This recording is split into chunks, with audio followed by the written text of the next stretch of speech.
The Declaration of Independence, Diet Coke. Yeah, that's a combination I never thought I'd be asking about in the White House. But after our interview in the diplomatic room, President Trump took us on an exclusive tour of the Oval Office. So you brought how many paintings into the Oval Office this time? Very different from the I'm first. I'm going to show you a lot. It's much different, never been like that. You had some of those paintings in vaults and safes for 100 years. Wow. They haven't been exposed. How did you pick? I went by the presidents. I picked presidents, almost all presidents, some Supreme Court justices. After you. Are you paving over the grass here? What was happening is that's supposed to have events.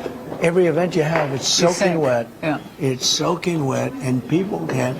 And the women with the high heels, it's just too much. That's who did the Kavanaugh. That's where Kavanaugh we did. thing. That's right. Amy Coney Barrett. And the grass it doesn't work, and we have a gorgeous stone and everything else. Okay. But we use it for press conferences, and it doesn't work because the people fall into the, into the wet. The roses stay. The grass goes. The roses stay. No, it's a rose garden. No, all of this stays.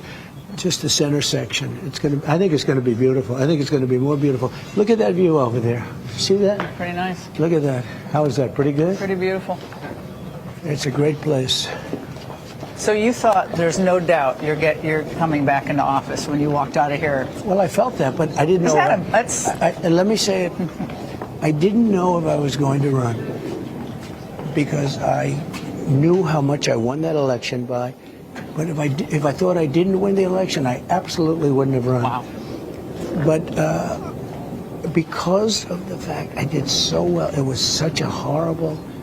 But if you didn't run, they would never come after you legally. They never would have done all that to you. If you didn't run, they would have let you alone. I was told, and so I took a big chance. Yeah, you sure did. I took a big risk, actually. In the mugshot. Nobody's ever told me that.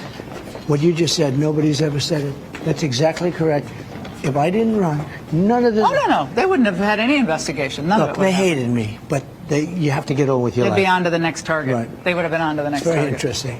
You're right about that. Yeah. But that's a pretty big that's a pretty big gamble. That was a big risk. So this is the Oval Office, and we've spent a lot of time and a lot of effort. We've taken a lot of great paintings out of the vault.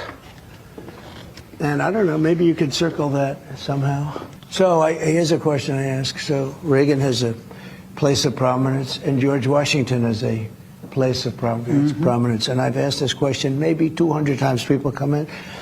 I said, so who would you put in the place of prominence, George Washington or Ronald Reagan? Who would you put? Washington.